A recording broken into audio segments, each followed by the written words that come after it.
আসসালামু আলাইকুম। সবাইকে পুরান ঢাকার পক্ষ থেকে জানাই রমজানুল মুবারকের শুভেচ্ছা।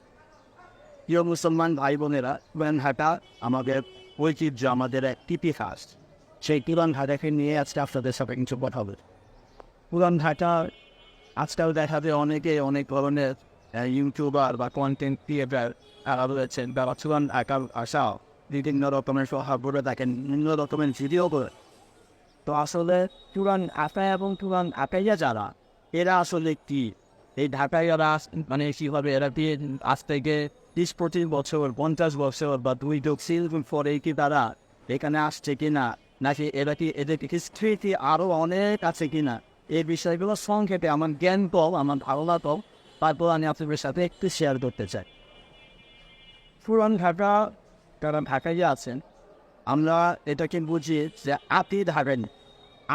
আপনি মানে হচ্ছে অনেক আগে আমাদের পুরান ঢাকার লালবাগ বা আমাদের পুরান ঢাকায় সিংসাপুর, সিসাট, উইদিন, আকিরা বাজার, আলদু বাজার বলেন, বা ওই সাথে সদরঘাট, নবাববাড়ি, আমাদের লালবাগ, হ্যাঁ, এই সমস্ত জায়গার মধ্যেই কিন্তু পুরান ঢাকার বেশ কিছু ঐতিহ্য নৌকায়িত রয়েছে।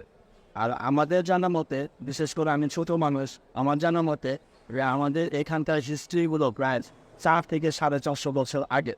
কারণ আমি আপনাদের প্রথমে যখন দেখালাম যে আমাদের যে আমার পেছনে যে মিনারটি দেখতেছেন, এটা হচ্ছে আমাদের আমলিগোলা বড় মসজিদ। এটা হচ্ছে পুরান ঢাকার লালবাগ। সেই লালবাগের মধ্যে আমলিগোলা এবং আমলিগোলার মধ্যে আমাদের আমলিগোলা শাহী মসজিদ, বড় মসজিদ।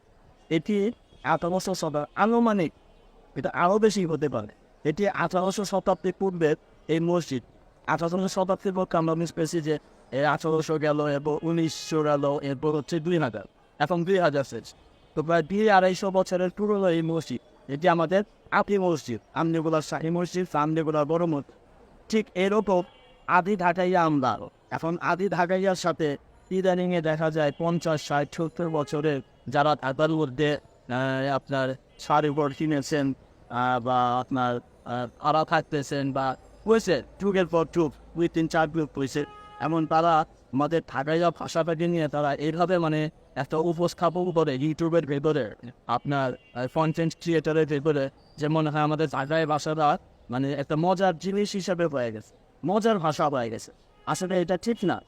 আমরা নিজের আদি ঢাকাই না, আমাদের বাপ তারা আমাদের চোখ তুলো সেখানটাও। আমি শুধু এটা আপনাদের আমনে কোনো শাহী মসজিদ 100-250 বছরের পুরোনো জিনিসের কথা বললাম। আপনি যদি এর সাথে আরও কিছু যোগ করতে চান, তাহলে আমাদের আমনে বলা আরেকটা জিনিস আছে, যেটা মোগল আমল।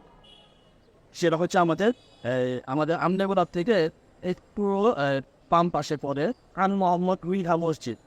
যে খান মোহাম্মদ মৃধা মসজিদ থেকে হচ্ছে মোগল আমলে। তো আপনি একটা জিনিস হিসাব করে দেখেন যে আমাদের আরেকটা জিনিস আছে, আমাদের লালবাগ চিল্লা, যেটা আমাদের আমনেগোড়ার থেকে একটু দূরে।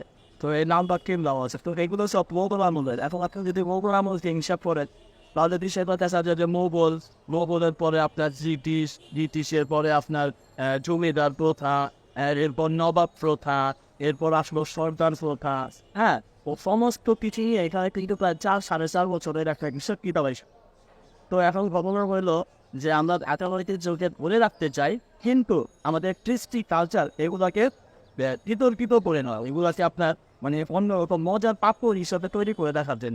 আমরা আমাদের কৃষ্টি কালচার, আমাদের ঢাকাইয়া ঐতিহ্য যেগুলো আছে, এগুলোকে আমরা আমাদের মতো করে। এই জন্য আমি আপনাদের উদ্দেশ্যে একটা অনুরোধ করবো যে আমাদের পুরান ঢাকা এবং এই ঢাকা যাদের সম্পর্কে আপনারা হিস্ট্রিতে, ইতিহাসের মধ্যে ভালো করে জানেন, বুঝেন অ্যাকচুয়ালি ঢাকাইয়া এবং ঢাকা, পুরান ঢাকা এটা কী জিনিস, আর আমরা ঢাকাইয়ারা কীভাবে কথা বলি, আমরা ঢাকাইয়ারা কীভাবে চলাফেরা করি, এগুলো আপনারা একটুখানি ফলো করেন। তখন আপনাদের কন্টেন্ট ক্রিয়েটর বা ইউটিউবার যারা আছেন, আপনাদের জন্য সুবিধা হবে। আমরা আমাদের ঢাকাইয়ারা